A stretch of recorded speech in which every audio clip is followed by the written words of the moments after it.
Hello everyone, नमस्कार आप सभी को। आज इस 394 दिन के वीडियो में आप सभी का स्वागत है। आइए कुछ महत्वपूर्ण प्रश्नों को देखते हैं जो भूतपूर्व अनेक संगीत की प्रतियोगी परीक्षाओं में पूछे गए प्रश्न हैं और आगे आने वाली प्रतियोगी परीक्षाओं में अवश्य ही पूछे जा सकते हैं। तो इसलिए आप इस वीडियो को बिना स्किप किए, बिना फास्ट किए पूरा ज़रूर देखिए, ठीक है। तो आइए देर न करते हुए इन प्रश्नों को देखते हैं। आज का पहला प्रश्न है, उस्ताद बड़े गुलाम अली खां जी का घराना है। उस्ताद बड़े गुलाम अली खां जी का घराना है पटियाला घराना। पटियाला घराना या पंजाब घराना जो है उस्ताद बड़े गुलाम अली खां जी का घराना है। इसके बाद दूसरा प्रश्न है, षड्ज व पंचम स्वर में आरोह क्रम में कितनी श्रुतियों का अंतर है। षड्ज व पंचम स्वर में आरोह क्रम में 13 श्रुतियों का अंतर होता है, ठीक है। आरोह क्रम में सापा संवाद में, षड्ज पंचम संवाद में या षड्ज पंचम स्वर के बीच में 13 श्रुतियों का अंतर होता है। इसके बाद तीसरा प्रश्न है, संगीत दामोदर ग्रंथ के लेखक हैं। संगीत दामोदर भी एक ग्रंथ है जिसके लेखक हैं शुभांकर जी। शुभांकर जी संगीत दामोदर ग्रंथ के लेखक हैं, ठीक है। इसके बाद चौथा प्रश्न है, राग मुल्तानी की जाति है। राग मुल्तानी की जाति है औड़व संपूर्ण जाति, यानी कि इसके आरोह में 5 और अवरोह में 7 स्वरों का प्रयोग किया जाता है राग मुल्तानी में। इसके बाद पांचवा प्रश्न है, राग मुल्तानी के आरोह में वर्जित स्वर है। राग मुल्तानी के आरोह में वर्जित स्वर है ऋषभ और धैवत स्वर। रे और ध स्वर वर्जित है राग मुल्तानी के आरोह में, जिसके कारण ही राग मुल्तानी की जाति है औड़व संपूर्ण जाति, यानी कि इसके अवरोह में 7 स्वरों का प्रयोग किया जाता है पर आरोह में ऋषभ और धैवत स्वर वर्जित है, इसलिए इस राग की जाति है औड़व संपूर्ण जाति। इसके बाद अगला प्रश्न है, राग मुल्तानी का वादी संवादी स्वर है। राग मुल्तानी का वादी और संवादी स्वर है पंचम और षड्ज स्वर। प सा पंचम षड्ज स्वर जो है वादी और संवादी स्वर है राग मुल्तानी का, यानी कि वादी स्वर है पंचम और संवादी स्वर है षड्ज राग मुल्तानी के। इसके बाद अगला प्रश्न है, राग मुल्तानी का गायन समय है। राग मुल्तानी का गायन समय है दिन का चतुर्थ प्रहर। दिन का चौथा प्रहर, दिन का चतुर्थ प्रहर राग मुल्तानी के गायन का उचित समय है, ठीक है। इसके बाद अगला प्रश्न है, काफी थाट का राग है। काफी थाट का राग है बागेश्री राग। राग बागेश्री काफी थाट का जन्य राग है। इसके बाद 9वां प्रश्न है, पंडित रविशंकर जी के गुरु हैं। पंडित रविशंकर जी के गुरु हैं बाबा अलाउद्दीन खां जी। बाबा अलाउद्दीन खां या उस्ताद अलाउद्दीन खां जी जो मेहर घराने के संस्थापक हैं, सरोद वादक हैं, ये ही पंडित रविशंकर जी के गुरु हैं, ठीक है। इसके बाद अगला प्रश्न है, फरोदस्त ताल में कुल मात्राएं हैं। फरोदस्त ताल की मात्रा है 14 मात्रा। 14 मात्रा की ताल है फरोदस्त ताल। इसके बाद 11वां प्रश्न है, झप ताल के एक आवर्तन में पंचम सवारी ताल को लिखने पर होगी।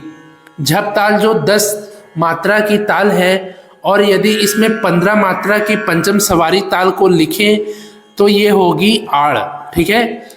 10 मात्रा की ताल में यदि 15 मात्रा की ताल को लिखेंगे तो ये आड़ लयकारी में आएगी, ठीक है। इसके बाद अगला प्रश्न है, राग शुद्ध कल्याण का आरोह अवरोह समान है। राग शुद्ध कल्याण का आरोह और अवरोह समान है भूपाली और कल्याण राग के।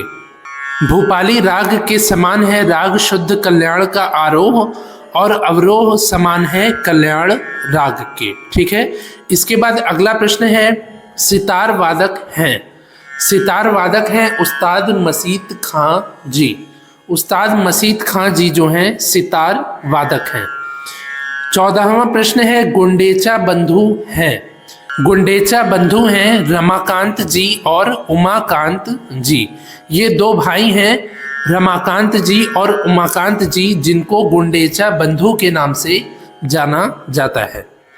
इसके बाद अगला प्रश्न है गुंडेचा बंधु किस शैली के गायक हैं। गुंडेचा बंधु जी गायक हैं ध्रुपद गायक। रमाकांत जी और उमाकांत जी, जिनको गुंडेचा बंधु कहते हैं, ये ध्रुपद शैली के गायक हैं। ध्रुपद शैली में भी किस बानी के गायक हैं, इसका आंसर आप कमेंट में जरूर बताइए। ठीक है। इसके बाद अगला प्रश्न है प्रातः गेय राग है। प्रातः गेय राग है देशकार राग। देशकार राग जो है ये प्रातः गेय राग है। 17वां प्रश्न है अध्वदर्शक स्वर कहा जाता है। अध्वदर्शक स्वर कहा जाता है शुद्ध मध्यम स्वर को। शुद्ध मध्यम स्वर को अध्वदर्शक स्वर कहा जाता है, क्योंकि ये सप्तक के मध्य में स्थित होता है, इसलिए इसको अध्वदर्शक स्वर कहते हैं, शुद्ध मध्यम स्वर को। ठीक है। इसके बाद अगला प्रश्न है दक्षिण संगीत पद्धति का तिल्लाना किससे साम्य रखता है। दक्षिण भारतीय संगीत पद्धति में जो तिल्लाना शैली है ये उत्तर भारतीय तराना के समान है। ठीक है। तराना जो उत्तर भारतीय शैली है इसके समान ही दक्षिण भारतीय संगीत का तिल्लाना गायन शैली है। ठीक है। इसके बाद 19वां प्रश्न है सितार में अनुनाद के लिए किन तारों का प्रयोग करते हैं। सितार में अनुनाद के लिए, रेजोनेंस के लिए, गूंज के लिए प्रयोग करते हैं तरब के तार का। तरब के तार का प्रयोग करते हैं सितार में अनुनाद के लिए। ठीक है। अनुनाद को ही इंग्लिश में रेजोनेंस और हिंदी में गूंज कह सकते हैं। ठीक है। तो सितार में अनुनाद के लिए प्रयोग करते हैं तरब के तारों का।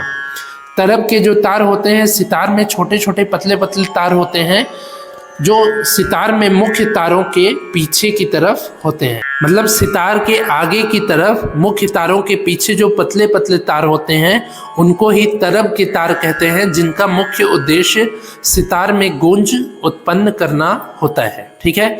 इसके बाद अगला प्रश्न है गमक के कुल प्रकार हैं। गमक के कुल प्रकार हैं 15 प्रकार। कुल 15 प्रकार के गमक होते हैं। ठीक है। तो ये हो गए आज के 20 महत्वपूर्ण प्रश्न। मुझे उम्मीद है कि आपको ये प्रश्न अच्छे से समझ में आए होंगे। यदि समझ में आए हो तो आप इस वीडियो को लाइक करिए, ज़्यादा से ज़्यादा अपने दोस्तों से शेयर करिए। कुछ पूछना हो तो कमेंट करिए, और मैंने जो प्रश्न पूछे हैं उसका आंसर भी आप कमेंट में ज़रूर दीजिए। ठीक है। आज ये 394 दिन का वीडियो है। इसके पहले मैंने 393 वीडियोज़ को बनाया है, जिसके प्लेलिस्ट का लिंक नीचे डिस्क्रिप्शन में है।